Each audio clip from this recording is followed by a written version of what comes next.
ایمان جو ہے اللہ پر اور یقین اس بات کا جو کچھ ہو رہا ہے اللہ کے اذن سے ہو رہا ہے، اور یقین اس بات کا جو کچھ اللہ کر رہا ہے اس میں خیر ہے، بیدک الخیر۔ چاہے مجھے ایک بات ابھی ناگوار گزری ہے، مجھے تکلیف پہنچی ہے، اللہ کے اسکیم میں the higher level scheme of things, divine scheme of things کے اندر اس میں کوئی نہ کوئی خیر ہے، تم جانتے نہیں۔ اس کو کھولا گیا۔ پہلی بات تو یہ ہے کہ تمہیں خوشی ملے، راحت ملے، مسرت ملے، یا کوئی غم ہو یا رنج ہو یا دکھ ہو، دونوں حالتیں برابر ہیں، اس لیے کہ دونوں میں آزمائش ہے۔ کبھی وہ دے کر آزماتا ہے، کبھی چھین کر آزماتا، دے کر آزماتا ہے شکر کرتا ہے کہ نہیں، چھین کر آزماتا ہے صبر کرتا ہے یا نہیں۔ عارف جو انسان ہوگا، اللہ کو پہچاننے اور جاننے والا، وہ چٹان کے مانند ہوگا، ہوا ادھر سے آئے یا ادھر سے آئے اسے کچھ نہیں کہے گا، اچھی بات آئے بری آئے کوئی پرواہ نہیں، اسے اللہ کی طرف سے۔ ما اصاب من مصیبت فی الارض ولا فی انفسکم الا فی کتاب من قبل ان نبرأها۔ یہ مضمون ہم بڑی تفصیل سے پڑھ چکے ہیں سورۃ تغابن میں، وہاں فرمایا تھا دوسرے رکوع کی پہلی آیت، ما اصاب من مصیبت الا باذن اللہ، کوئی مصیبت کوئی تکلیف کوئی پڑھنے والی نہیں پڑتی مگر اللہ کے اذن سے۔ ما اصاب من مصیبت الا باذن اللہ ومن یؤمن باللہ یہدی قلبہ، اور جو اللہ پر ایمان رکھتا ہو اللہ اس کے دل کو ہدایت دے دیتا ہے، ہدایت چٹان کہ ادھر کی ہوا آئے یا ادھر کی آئے اس میں کوئی جنبش نہیں ہوگی۔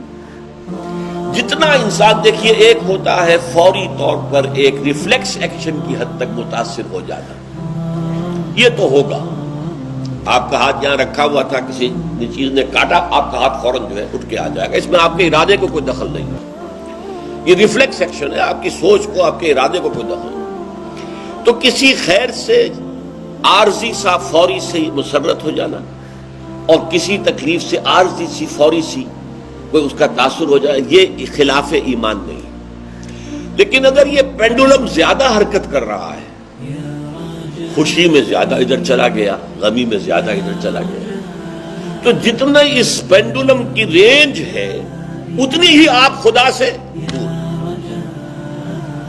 اصل تو وہ چٹان ہوگی کہ جو بالکل متاثر، لیکن یہ کہ فوری سا تاثر یہ قابل معافی ہے، لیکن یہ زیادہ ادھر سے ادھر ادھر سے ادھر، خوشی ہو گئی تو اترا رہے ہیں، پھولے نہیں سما رہے، پاؤں زمین پر نہیں پڑ رہے، اور اگر غم آ گیا ہے تو بالکل مایوس ہو کر بیٹھ گئے ہیں جھاگ کی طرح، کمر ہمت ٹوٹ گئی ہے، واویلا ہے، شیون ہے، فریاد ہے، ہاں اے فلک پیر جواں تھا ابھی عارف، کیا تیرا بگڑتا جو نہ مرتا کوئی دن اور، یہ فلک ناہنجار، یہ فلک کج رفتار، اس نے ہم پہ کیا کر دیا۔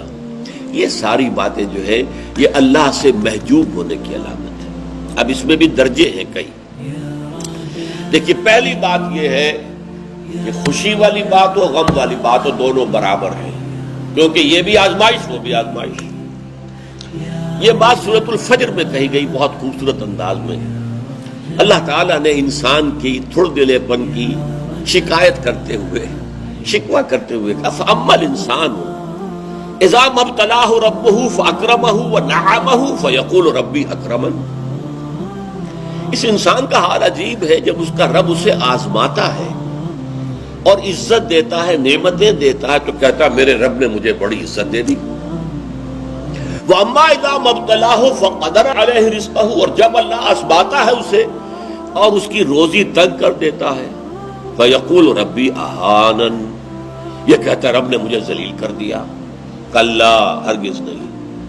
اب یہاں دیکھیے سوچئے اس نے کیا غلط بات کہی ہے، عزت دی تو اللہ نے دی اور ذلت آئی تو اللہ کی طرف منسوب کر رہا، اس نے کسی بت کسی دیوی کسی دیوتا کا ذکر تو نہیں کیا نا، وہ مشرک تو نہیں ہے، پھر کیوں اس پہ تنقید کیوں ہو رہی ہے؟ وَأَمَّا الْإِنسَانُ إِذَا مَا ابْتَلَاهُ رَبُّهُ فَأَكْرَمَهُ وَنَعَمَهُ فَيَقُولُ رَبِّي أَكْرَمَنِ وَأَمَّا إِذَا مَا ابْتَلَاهُ فَقَدَرَ عَلَيْهِ رِزْقَهُ فَيَقُولُ رَبِّي أَهَانَنِ۔ کلا، کیا مطلب؟ یہ دونوں ابتلاءات ہیں، وہ بھی ابتلا ہے یہ بھی ابتلا ہے، وہ چھین کر بھی آزما رہا ہے دے کر بھی آزما رہا ہے، یہ تو آزمائش ہے، دونوں برابر ہیں۔ لیکن اس سے اگلا مرحلہ اور ہے۔ عام طور پر ہم یہ سمجھتے ہیں کہ تکلیف والی آزمائش سخت ہے اور خوشی اور مسرت اور نعمتوں والی آزمائش جو ہے یہ ہلکی آزمائش ہے، آسان ہے۔ معاملہ اس کے برعکس ہے۔ تکلیف میں ہوں گے اللہ کو یاد کریں گے، پکاریں گے، دعائیں کریں گے، اور اگر نعمتیں ہوں گی غافل ہو جائیں گے، بھول جائیں گے۔ کون سا امتحان زیادہ سخت ہوا نتیجے کے اعتبار سے؟ تکلیف والا امتحان زیادہ سخت نہیں ہے۔ مسرت، کثرت ہر شے کی، یہ چیز زیادہ نقصان دہ ہے، زیادہ بڑا امتحان ہے۔ اس لیے خلق قرآن کے مسئلے پر جب وہ مار ماری گئی تھی امام احمد ابن حنبل رحمۃ اللہ علیہ کو، کہ جس کے بارے میں کہا جاتا ہے کہ اگر وہ مار کسی ہاتھی کو ماری جاتی تو وہ بھی چیخ اٹھتی، اس وقت ان کی آنکھوں میں کبھی آنسو نہیں آئے۔ پھر جب حکومت بدل گئی اور اب دارالخلافہ جو ہے اس میں وہ شخص متمکن ہے کہ جس کا نظریہ وہ خلق قرآن والا نہیں ہے، اب خلیفہ ایک آدمی کو بھیجتا ہے اشرفیوں کی تھیلی دے کر، یہ ہدیہ ہے، یہ نذرانہ ہے، جا کر احمد ابن حنبل کو دے آؤ۔ جب اس نے آ کے پیش کیا، رو پڑے، اے اللہ میں اس آزمائش کے قابل نہیں، یہ آزمائش سخت ہے۔ کہیں سے انعام پا کر حکومت سے پھر حق پر قائم رہنا مشکل ہو جائے۔ یہ ہے وہ صورتحال۔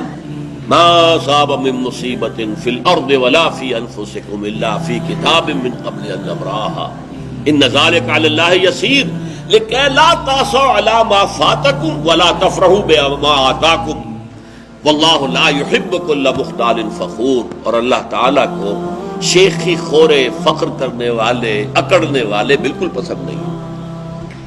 الذین یبخلون ویامرون الناس بالبخل، جو اس حجاب میں آ جاتے ہیں وہ بخل کریں گے۔